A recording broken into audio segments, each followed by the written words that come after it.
A popular TV show and Netflix movie have put midwifery in the spotlight. Thanks for joining us at 6:30. I'm Christian Cáceres. And I'm Denise Valdez. Call the Midwife is a BBC show about a group of nurse midwives in London in the 1950s.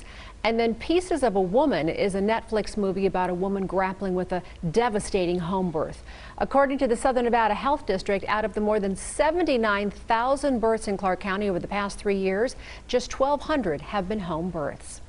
Well, one Southern Nevada woman who chose to have a midwife rather than a doctor care for her during her pregnancy is now sharing her story. The I-Team's Vanessa Murphy breaks down the role of midwives and why this new mother is now suing the midwife she chose for her home birth. Denise, midwifery has been around for centuries, but it is not regulated in the state of Nevada. Some midwives work with physicians, others do not. An expectant mother may go to a midwife instead of a doctor for care and checkups, and in some cases choose to deliver in their homes. Now here in Clark County, a mother is suing the midwife who cared for her during her pregnancy, and both sides are sharing their versions of what happened. 1, 2, 3, I'm pregnant! I'm pregnant! This is Alicia Sowers and her husband telling their family she was pregnant with a due date in May of 2020. Are you? Really? It's really a dream come true. Sowers says she and her husband chose home birth due to concerns about going to a hospital during the COVID-19 pandemic, and they considered their home to be a special place. Turns out Sowers was having twins. While her second child survived after she was rushed to the hospital, the Sowers lost their firstborn.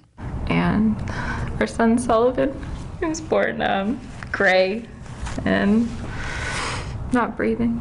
Now there's a disagreement over how her pregnancy unfolded, along with what started as a home birth. The Sowers are suing Well-Rounded Mama, the woman who runs at Cherry Hopkins, and 3 other members of her team. Sowers alleges negligence, breach of contract, and breach of fiduciary duty. Hopkins and Tori Hinkle, who is also named as a defendant, agreed to an interview with the I-Team to respond to the allegations. Hopkins says she was in charge. To me, the truth is on my side. What we found, 2 different versions of the same events.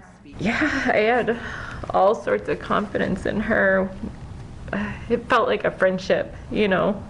According to the lawsuit, on or about April 4th, Hopkins began suspecting Sowers was having twins, but failed to transfer care.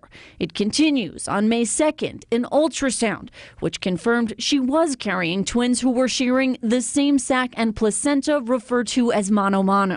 According to Columbia University's Obstetrics and Gynecology website, for twins sharing the same sac and placenta, there's a chance their umbilical cords could be entangled and lead to the loss of one or both of their lives. That's why this type of pregnancy is closely monitored.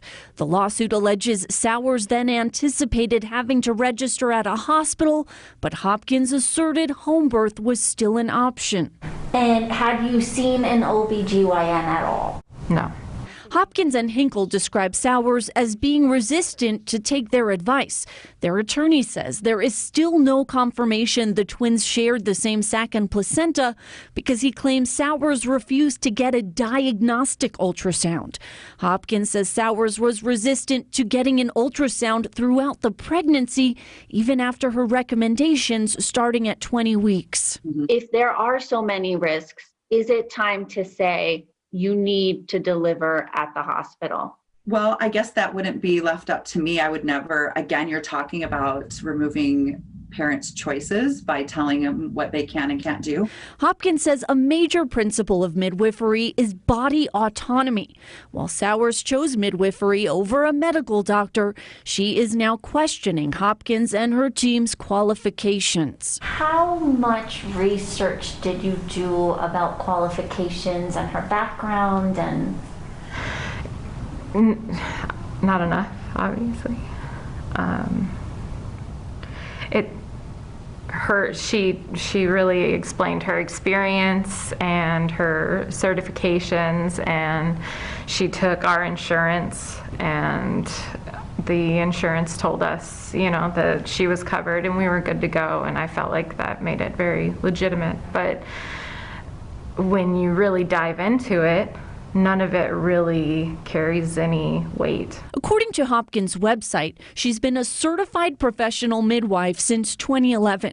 The North American Registry of Professional Midwives states a certified professional midwife's competency is established through training, education, and supervised clinical experience, followed by successful completion of a written examination.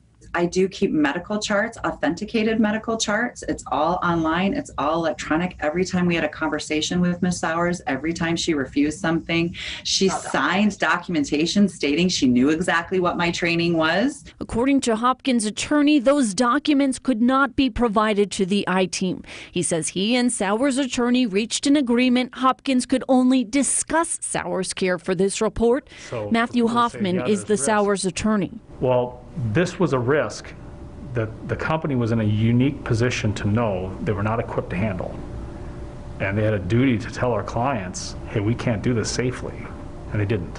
While Hopkins says this is the first loss of her career. We have all shed tears over her loss and for this family as they have grieved. Sowers keeps Sullivan's ashes close. We cremated him.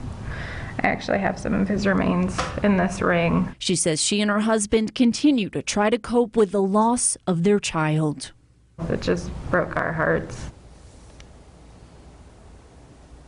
Sowers says she believes home births and midwives need to be regulated.